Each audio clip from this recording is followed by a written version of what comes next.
Bom dia! Bom dia, queridos! Graça e paz seja sobre a vida de vocês.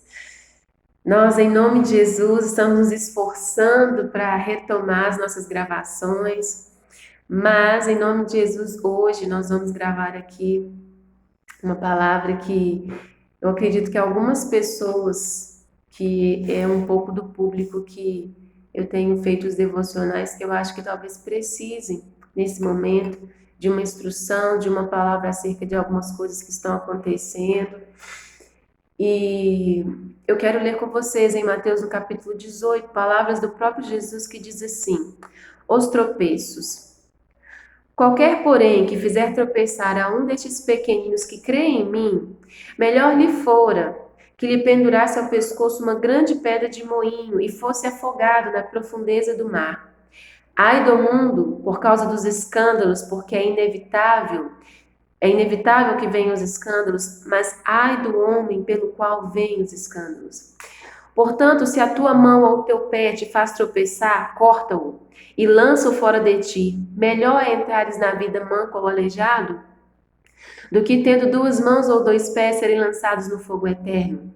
Se um dos teus olhos te faz tropeçar, arranca-o e lança-o fora de ti. Melhor é entrares na vida com um só dos teus olhos do que tendo dois sendo lançados no inferno de fogo. Queridos, essas palavras são do próprio Cristo. Se você voltar alguns versículos antes, vocês verão que Jesus estava se referindo aos pequeninos, aqui eram as crianças. Jesus estava falando das crianças, né, que ele considerava os seus pequenininhos. E as crianças, Jesus fala isso por quê? Porque as crianças, elas dependem de alguém. Elas precisam que alguém lhe tome pela mão e que lhes dê o que é básico, né? As primeiras noções de vida ali, até os seus primeiros anos, elas são completamente dependentes de alguém. Então Jesus estava dizendo acerca deles que se alguém os maltratasse, humilhasse ou fizesse elas tropeçarem, que eles se veriam exatamente com o próprio Deus, né? E mas eu quero dizer para vocês que aqui acerca dos tropeços, eu quero trazer aqui para um outro contexto. Porém, eu quero te esclarecer que também pode ser considerado pequeninos as pessoas que são chamadas de neófitos, que é o mesmo que pessoas que acabaram de nascer novamente, espiritualmente dizendo. Acabaram de se converter ao Evangelho, então são chamadas de neófitos, novas na fé, bebês.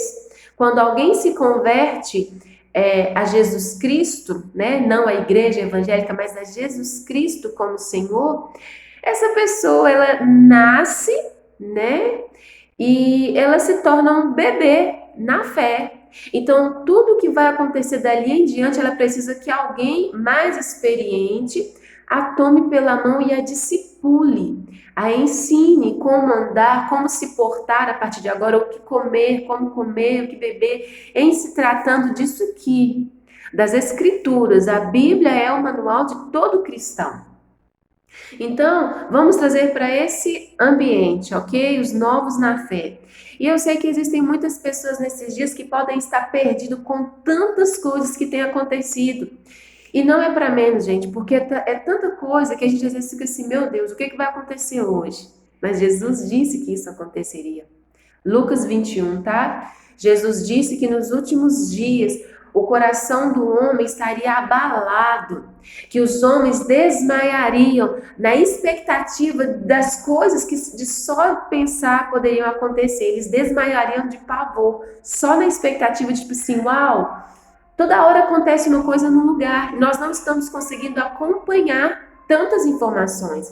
E uma coisa que tem abalado muitas pessoas que eu tenho visto são os escândalos no meio religioso. Sempre houveram, gente, sempre houveram, todos os dias tem alguém fazendo alguma coisa. Todos os dias. A questão é que hoje com a mídia, com essa plataforma, tudo se ganha muita proporção.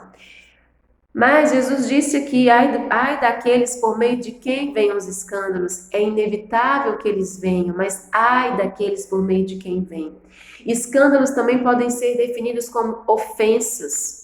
Ofensas, quando eu, como uma figura de destaque, eu tenho uma atitude que vai ferir a fé de alguém, que vai, como disse aqui a palavra, que vai ser escândalo, tropeço para algum pequenininho na fé, para um neófito na fé, um bebê, um recém-nascido, ou até mesmo pessoas que têm mais tempo, mas elas não têm estrutura, elas não têm profundidade, não têm raiz na escritura. Então, assim, isso é uma ofensa. É uma ofensa para as pessoas, é uma ofensa até mesmo para o mundo. Porque a verdade é que quando alguém está nessa posição eclesiástica de destaque, a verdade é que ela se torna um referencial. E tudo que nós fazemos, gente, eu falo pelas pessoas à minha volta, quando eu falo um mais forte, quando eu tenho uma atitude que às vezes nem eu esperava, assim, poxa, mas logo você. É a nossa realidade, nós temos que conviver com isso. Nós que somos chamados para viver o Evangelho, nós somos espelho para muita gente. A verdade é que nós não podemos nos dar o luxo de fazer coisas que muitas pessoas fazem, às vezes até para não escandalizar a fé de outros. É difícil, porque nós somos seres humanos.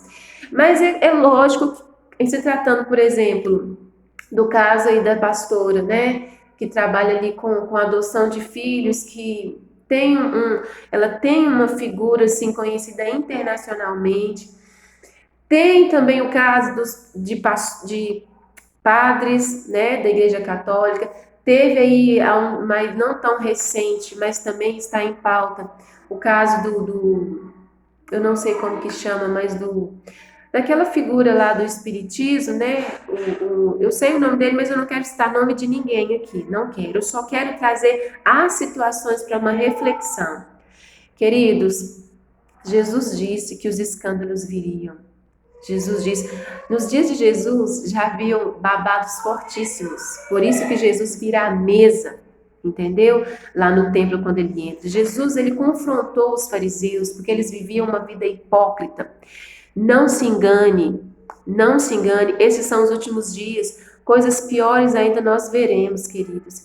E eu quero trazer para reflexão porque Mateus capítulo 7, Jesus disse, é Mateus mesmo, Mateus capítulo 7, Jesus disse assim, não julgueis para que não sejais julgados, pois o critério com que julgardes sereis julgados, e com a medida com que tiverdes medidos, também vos medirão. Por que vês tu o argueiro no olho do teu irmão, porém não reparas na trave que está no teu próprio? Ou como dirás a teu irmão, deixa-me tirar o argueiro do teu olho, quando tem trave no teu olho? Hipócrita. Tira primeiro a trave do teu olho, e então verás claramente para tirar o argueiro do teu olho. Assim, falando com mais clareza, sabe quando você come uma feijoada e tem ali um acompanhamento de couve, e aí você come, a couve fica no seu dente, só que você não vê, mas as pessoas veem. É isso que Jesus está dizendo. A gente, é muito mais fácil a gente notar o erro do outro, não notar o nosso. Não que o que esteja acontecendo não seja necessário dar-se grande importância. É muito importante o que está acontecendo. Mas eu quero te chamar a atenção, querido, para que você não peque. Primeiro, a justiça está sendo feita. A justiça do homem é uma das mais falhas, principalmente no Brasil, mas ela está sendo feita. E se ela não for feita também, isso não cabe a nós, não compete a nós. Segundo, que é o mais importante, Deus não dorme, Deus não está morto, a igreja tem um dono, se chama Jesus Cristo, foi Ele quem morreu por ela. E nós prestaremos conta não só desse caso, mas dos nossos pecados, dos nossos erros, principalmente aqueles que já estão há mais tempo na fé. Nós prestaremos conta dos nossos erros. O que eu quero te alertar é, não julgue, não fomente, não faça comentários, não compartilhe piadinhas, não compartilhe nada que venha a gerar mais comentários acerca disso, porque, gente, Jesus vê todas as coisas, todas. A palavra fala que nós daremos conta de cada palavra que sai da nossa boca. Você tem noção do que é isso? Quantas vezes nos dias eu não tenho que voltar atrás com palavras que eu libero? Às vezes eu estou fazendo uma coisa e eu falo assim impensadamente, E aí na mesma hora eu falo, Jesus, me perdoa por aquilo que eu acabei de falar. Às vezes com os meus filhos eu tenho que voltar e falar, você me perdoa? Meu marido, eu não devia ter falado, falei sem pensar, estava estressado, porque nós vamos dar conta de cada palavra que sai da nossa boca. Então, essa situação não tem nada a ver com você, não tem nada a ver comigo, é mais fácil. Veja e observe com o erro dos outros para que você também não caia. Porque uma coisa é fato, queridos, ninguém cai de uma hora para outra. Eu acredito que essas pessoas começaram até bem. Vamos falar assim, trazendo principalmente para o nosso meio evangélico. Porque eu não sou católica, eu não sou espírita, eu creio em Jesus Cristo. Eu creio em Jesus Cristo como o único Salvador suficiente. É o que a palavra me ensina isso, que Jesus foi quem morreu por nós. Importa que nós olhemos para Ele, ok? Então, meu querido, olha só. Essas pessoas, principalmente no caso dessa pastora, a causa que ela trabalha é uma das mais nobres possíveis. Eu não acredito que essa pessoa começou errado desde o início. Pode até ser, mas às vezes a gente começa uma coisa muito bem e de repente a gente vai, isso aqui não tem nada a ver, isso aqui também não tem. A gente vai desviando, às vezes até por causa da ênfase, do destaque que as pessoas nos dão, sabe? Então, assim, cuidado, porque em nós também há muitas boas intenções. Mas às vezes no meio desse caminho podem se aparecer propostas, ofertas, e a gente às vezes se ilude, sabe? Ele foi tentado exatamente numa situação dessa, quando ele estava no deserto, quando ele foi levado pelo Espírito para ser tentado. Satanás ofereceu para ele o que? O mundo. Olha, tudo isso eu te dou se você prostrar e me adorar. Então, Satanás tentou Jesus pela cobiça. Só que não havia cobiça no coração de Jesus, por isso ele não pecou. Mas Jesus foi tentado exatamente nisso. Queridos, deixa eu falar com vocês. Eu acabei de realizar um congresso pela graça de Deus. E eu tive propostas nesse congresso que eu tive um discernimento claro que o sim que eu daria naquele momento poderia ser uma brecha para várias quedas. E eu fui tentada em princípios em valores e princípios que eu sou a primeira, que eu sempre fui a primeira e os meus liderados sabem que eu não abro mão daquilo. E como esse ano está em época de pandemia, eu poderia assim, não, você vai fazer, não tem problema não, pode fazer desse jeitinho aí, só que era algo que eu não aprovava.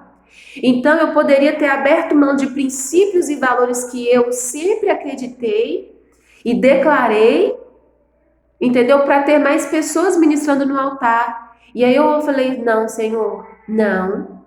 O diabo vem dessa forma, sutil, com aparência de bondade, de beleza, vai agregar, vai somar, vai ser bom. É dessa forma que ele vem. Às vezes o sim que você dá é uma brecha pequenininha, mas que vai fazer todo o resto e a queda. O não que você tem que dar quando você deveria dizer sim, também pode ser uma porta, uma brecha. Entendeu? Então eu quero dizer para você isso, vigiai, observa. Tem um ditado que diz que o inteligente aprende com os próprios erros, mas os sábios aprendem com os erros dos outros. Então, cuidado, cuidado, meu querido, não fomente, porque o pecado é de um, mas a partir dos meus comentários, dos meus posts, do meu compartilhar, eu posso estar também ganhando participação no pecado de outro. Quando Deus for julgar este caso, imagina Deus chamando toda a multidão que está fomentando essa situação. Você pode ter participação no pecado de alguém que você nem conhece simplesmente por estar compartilhando e comentando. Não vale a pena, você já tem os seus para dar conta, eu já tenho os meus para dar conta. Uma das coisas que eu gosto, assim, uma coisa que eu observei e que eu gostaria, sim, sabe, de falar, a igreja evangélica ela é muito mais perseguida do que qualquer outra religião. Por quê? Porque nós professamos Jesus Cristo como centro do evangelho, como centro. Essa é a verdade acerca de Jesus, ele é único e suficiente. Por isso a igreja evangélica ela é tão mais perseguida do que qualquer outra. Uma coisa que aconteceu quando estourou aquela bomba daquele senhor lá em Alba, Esqueci o nome da cidade agora. Esqueci como é que se pronuncia. Eu sei que saiu na rede social, aí nas que eles chamam da maior emissora, né? E eu me lembro, queridos, que eu entrei nas plataformas sociais algumas vezes e eu não vi, eu glorifico a Deus por isso, como eu agradeci o Senhor, eu não vi um evangélico, pode ter acontecido, porque eu não tenho muitos seguidores em nada, né? Nada, nem é minha pretensão. Mas eu não vi em nenhuma plataforma midiática, eu não vi na TV, eu não vi uma linha sequer de nenhum evangélico. É, é, sabe, acentuando aquilo que aquele homem havia feito, a questão dos abusos sexuais. Eu não vi um evangélico escrever uma linha, eu não vi um evangélico, qualquer um, sendo famoso ou não, eu não vi. Pode ter acontecido, mas eu não vi. Agora, quando acontece com a igreja evangélica, gente, é a primeira página. Então eu glorifico a Deus, porque nós como igreja, a gente já aprendeu a sofrer com isso, né? E faz parte, Jesus, ele passou por isso, mas a gente tem que aprender também a realmente a ver o erro dos outros e não ficar fomentando, não ficar ampliando, maximizando. E eu quero falar mais algumas coisas com você. Não se alegre, não se alegre com a justiça que está sendo feita àqueles que erraram. Querido, se tem uma coisa que me deixa brava na minha casa é quando eu corrijo um dos meus filhos e o outro se alegra. Criança faz isso. É muito comum, até o meu filho mais velho, era muito comum no início, quando eu ia corrigir ele, eu ver as outras crianças, Robertinha, você quer o chinelo? Robertinha. Gente, isso me deixava brava. E quantas vezes eu não falei assim, ah é? Não é seu amigo? Você quer ver seu amigo apanhando? Queridos, não se alegre com a justiça que está sendo feita com o outro. Me responda uma coisa, se seus pecados, tudo bem, você não tem nenhum adultério, não tem um homicídio, não tem, sei lá, um caso de estelionato, não sei como é que fala. Não tem, mas me fala, tem alguma coisa que você já fez que você morre de vergonha? Que você, sim, teria vontade de entrar num buraco, de mudar de país se isso fosse exposto? Imagina isso vazando no WhatsApp, no YouTube. Imagina, queridos, você tem alguma coisa que... Eu tenho. Você tem alguma coisa que você gostaria, que você consegue lembrar aí, que se fosse exposto você passaria muita vergonha e as pessoas falam assim, fulano, você fez isso? Pois lembra disso quando você for falar do erro do outro. Lembra disso, sabe? Porque todos nós estamos sujeitos às mesmas leis. Jesus disse, com a medida com que julgardes, vocês serão julgados. Não tenta ficar limpando, tirar o empecilho do olho do outro, se o seu está pior. Jesus diz, primeiro limpa o seu, tira a trave, tira o bloqueio, a escama do teu olho, depois você tenta ajudar a outros, ou tenta tirar o do outro. Primeiro, olhe para si, é isso que Jesus está dizendo, olhe para si primeiro, para as suas atitudes, para a sua vida. E isso não é só em casos que estão aí bombando, não. É para a nossa vida, para o nosso dia a dia, queridos. Evite rodas onde as pessoas ficam falando dos outros. Evite se assentar em mesa onde as pessoas sentam e ficam denegrindo o outro, expondo o erro do outro com os seus assim debaixo da poupança, entendeu? E eu quero explanar isso. Eu quero explanar isso dentro de uma palavra que desde que quando começou, eu tenho lembrado dela, mas eu não sabia onde estava. É minha amiga Rafaela que me ajudou a lembrar aqui. Eu fiquei mais de uma hora procurando e não achei. E quando eu pedi ela para me ajudar, eu falei, eu sei que tem essa palavra, mas eu não estou conseguindo achar. É Ezequiel, queridos. Ezequiel, eu gostaria muito que você lesse Ezequiel 25, tá? Eu vou colocar meu óculos aqui. Tá assim, ó. Profecia contra Amon. Veio a minha palavra do Senhor dizendo, filho do homem, volve o rosto contra os filhos de Amon e profetiza contra eles. Dize aos filhos de Amon, ouve a palavra do Senhor Deus, assim diz o Senhor Deus, visto que tu disseste, bem feito, Bem feito acerca do santuário quando ele foi profanado, acerca da terra de Israel, quando foi assolada, e da casa de Judá, quando foi para o exílio. Eis que eu te entregarei ao poder dos filhos do Oriente, e estabelecerão em ti os seus acampamentos, e porão em ti as suas moradas. Eles comerão os teus frutos e beberão o teu leite. Farei de Rabá uma estrebaria de camelos, e dos filhos de Amon um curral de ovelhas, e sabereis que eu sou o Senhor. Porque assim diz o Senhor Deus, visto como bateste as palmas e bateastes, e com toda a malícia da tua alma te alegrastes da terra de Israel, eis que estendi a mão contra ti, e te darei por despojo às nações, eliminar-te-ei dentre os povos, e te farei perecer dentre as terras, acabarei de todo contigo, e saberás que eu sou o Senhor.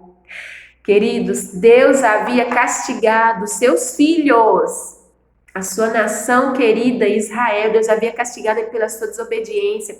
E os amonitas se alegraram com o que viram Deus fazer. E o Senhor declara essa sentença contra eles: porque disseste bem feito aos filhos de Israel. Deus estava dizendo isso: olha, vocês se alegraram quando viram eu fazer justiça, quando viram eu trazer juízo sobre os meus filhos. Vocês se alegraram porque eles desceram para cativeiro. Vocês, bateram palmas. É isso que o Senhor está dizendo. Quando nós nos alegramos, quando vemos, porque o Senhor permitiu que isso fosse trago para fora, e o Senhor vai permitir mais coisas, gente. Esses são os últimos dias. O Senhor vai colocar a sujeira para fora mesmo. E Jesus, sabe o que Jesus disse? Acaso ele encontraria fé quando o Filho do Homem voltasse? Muitas das apostasias que tem sido gerada é por isso. Muitas não. Mas isso aqui, o que está acontecendo agora na mídia, que está sendo exposto, esses escândalos absurdos, porque é absurdo o que nós temos visto, gente. Sabe? Não são desvios pequenos, são coisas realmente grandes. Sabe? E a gente fica assim, meu Deus, e o espírito de discernimento? Mais do que nunca nós precisamos buscar espírito de discernimento para provar os espíritos, porque nem todo mundo que põe a mão na nossa cabeça, infelizmente, está com vida no altar. Nem todas as pessoas que nós vemos falar aí todos os dias, gente, têm vivido o que têm pregado. Mas, querido, é responsabilidade. Tem até um texto aqui que fala isso. A responsabilidade é individual, de buscarmos discernimento espiritual, de provar os espíritos, de ter nosso relacionamento com o Senhor. Jesus disse em Lucas 18, a partir do versículo 1, acaso achará o Filho do Homem fé na terra? É por causa destas coisas também, dos escândalos, sabe, de grandes pessoas fazendo coisas absurdas e de grandes proporções. Mas não se alegre quando você vê alguém a seu lado, não precisa ser famoso não. Quando você vê Deus fazendo justiça na vida de alguém, entenda, Deus permitiu. Não se alegre porque você está sujeito às mesmas coisas. Você é carne, eu sou carne, pó e cinza. Não diga bem feito. Não diga bem feito, não ria. Não se alegre porque você pode estar comendo dos frutos dessa mesma pessoa quando você começa a fazer isso. Não se alegre. Deus castigou esse povo aqui, os amonitas, simplesmente pelo fato deles terem se alegrado com justiça, com o juízo que Deus estava trazendo sobre os seus próprios filhos. Ah, é? Você está achando bom? Você está feliz com o que eu... Porque Deus... Olha, queridos, Lamentações 3, eu falo porque eu já vivi isso, o Senhor já me deu essa palavra. Deus não aborrece os seus filhos de bom grado. Quando Deus permite, não, no meu caso não tinha nada a ver com isso, era uma prova mesmo que eu estava vivendo. E eu estava sofrendo e o Senhor falou, filha, eu não tenho prazer no sofrimento dos meus filhos, mas tem coisas que é necessário. Tem coisas que nós passamos que é necessário para crescimento. Jesus foi tentado e foi provado. E ele foi aprovado. Ali era diferente do contexto que nós estamos falando aqui hoje. Mas Deus disse em Lamentações capítulo 3, Deus não aborrece seus filhos de bom grado. Mesmo quando essas pessoas pecam, Deus não se agrada com esses escândalos. E deixa eu te falar uma coisa que ainda pode ser mais absurda para algumas pessoas. Deus ainda tem, Deus ainda tem expectativa na salvação dessas pessoas. São almas, lembre-se, são filhos.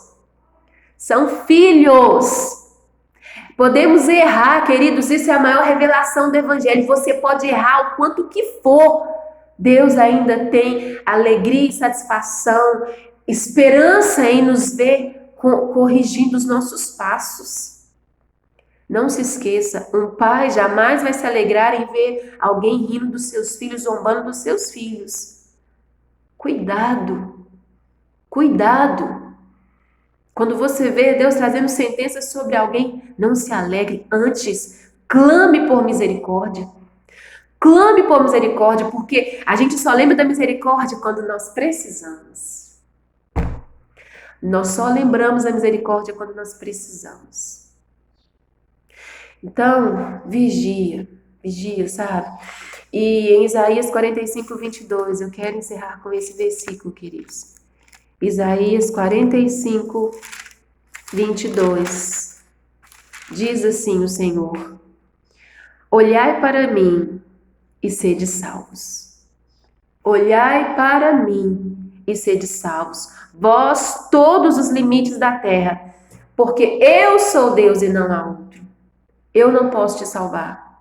Seu pastor não pode te salvar. Nenhuma figura eclesiástica mais cheia do poder de Deus pode te salvar. Ninguém, nem no Espiritismo, nem na Igreja Católica, nem no Evangelho, nem lá nos muçulmanos, ninguém, queridos, é Jesus. Quem que morreu na cruz? Foi Jesus. Ele é o Deus 100% homem, 100% Deus. Ele se despiu da sua glória. E quando nós chegarmos diante do trono de Deus, aqueles que tiverem recebido Jesus, Jesus Cristo, nos apresentará: olha, Senhor Pai, essas são as multidões. Essas são as multidões do que eu conquistei para ti, queridos. Então, olhai para Jesus. É por causa dessa palavra aqui que eu gravei esse áudio. Olhai para Jesus. Olhai para a cruz, olhai para mim e sereis salvos. Em todos os limites da terra, olhai para mim, porque eu sou Deus e não há outro além de mim. Todos os joelhos se dobrarão diante de mim. Não haverá desculpa, queridos, para nós. Não haverá, e principalmente no Brasil, queridos, principalmente no Brasil. Você compra a Bíblia por R$2. Você baixa a Bíblia no aplicativo, assim, gratuito. Não haverá desculpas para nós. Olhai para o Senhor e sejam salvos. A justiça está sendo feita, sabe? Nós não temos nada a ver com isso. Nós podemos só orar e clamar misericórdia, sabe? Não fomente, não comente, não critique, não compartilhe, a menos que seja uma palavra, sabe? Que vai edificar, sabe? E que isso sirva para nós, que isso sirva de lição para nós, sabe? Para que a gente reveja o que nós estamos fazendo, qual a motivação no nosso coração. Nem tudo que começa bem termina bem, sabe? E porque às vezes vem essas provas no meio do caminho. Então, meu querido, guarda o seu coração de julgar. Guarda o seu coração, a justiça e a vingança pertencem ao Senhor, diz a palavra dele. Vamos orar? Pai santo e amado, eu te agradeço por esta palavra. Pai, essa palavra de exortação, mas essa palavra tão maravilhosa que o Senhor trouxe ao nosso coração. Eu te agradeço pelo privilégio, Senhor, que nós temos de com a nossa simplicidade folhear essa palavra, Deus, que são tesouros, Deus, indescritíveis. Que o Senhor abençoe todos os que estão envolvidos nessa situação. Senhor, do maior ao menor, Senhor, até mesmo, Senhor, a justiça, aqueles que estão ali, Senhor, lidando com esse caso, os investigadores, Senhor, os advogados, os juízes. Eu sei que é toda uma equipe que está ali, Senhor Jesus, investigando. E eu sei, Deus, que eles estão tocando na tua igreja. Portanto, Pai, que a tua justiça os guie, porque a tua palavra fala que a nossa justiça é como trapo de imundícias. Deus, eu te peço que o Senhor estabeleça a justiça no meio dessa situação. Mas eu te rogo pela vida dessas pessoas, de todos os que estão envolvidos. Se tiverem mais pessoas, coisas que ainda não foram esclarecidas, Pai, joga luz, Pai. Eu peço misericórdia, Senhor, misericórdia. Pai, como Paulo disse acerca daqueles que estavam se corrompendo, que eles entregaram o seu corpo, Senhor, para o maligno, a fim de que a alma fosse resgatada. E importa, como Jesus disse, importa que nós entremos, talvez, Senhor, na glória, mancos, aleijados, mas, Senhor, salvos, do que termos todo o nosso corpo perdido no inferno, nas trevas, entregue a Satanás e os teus anjos. Deus, livra-nos de declarar sentenças, as nossas próprias acusações. Livra-nos, perdoa-nos se temos feito comentários, ó Deus, que não são, Jesus, não estão na nossa alçada. Eu oro para que o Senhor abençoe as crianças envolvidas nesse caso, as ovelhas daquela igreja, as ovelhas daquele ministério, Pai. Toma para si, porque Tu és o bom pastor. Tu és o nosso sumo sacerdote, o bom pastor que dá vida pelas ovelhas, Pai. Eu te peço, tem misericórdia dessas ovelhas, Pai.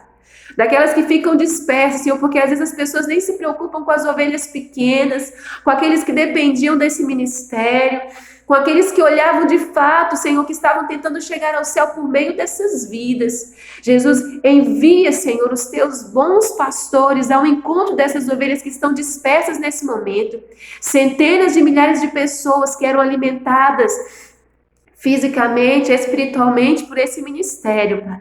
Eu oro ao Senhor para que o Senhor as alcance e que o Senhor não as deixe perdidas, mas leve para um bom pasto. Leve-as, Senhor, para um lugar onde elas possam ser alimentadas, Deus, física e espiritualmente. Tua palavra diz: o Senhor é o nosso pastor e nada nos faltará. Que não falte para essas vidas, Senhor, pastos verdejantes, águas de descanso, refrigério para essas feridas. Em nome de Jesus, o bom pastor. Nós te agradecemos, Jesus. Muito obrigada. Amém, queridos. Deus abençoe você, Deus abençoe a sua casa. Que a graça do Senhor esteja sobre nós. E lembre-se, nós só lembramos da misericórdia quando nós precisamos dela. Esteja disposto, esteja pronto a oferecer misericórdia para os outros também. Amém? Dentro da sua casa, comece pela sua casa. Em nome de Jesus.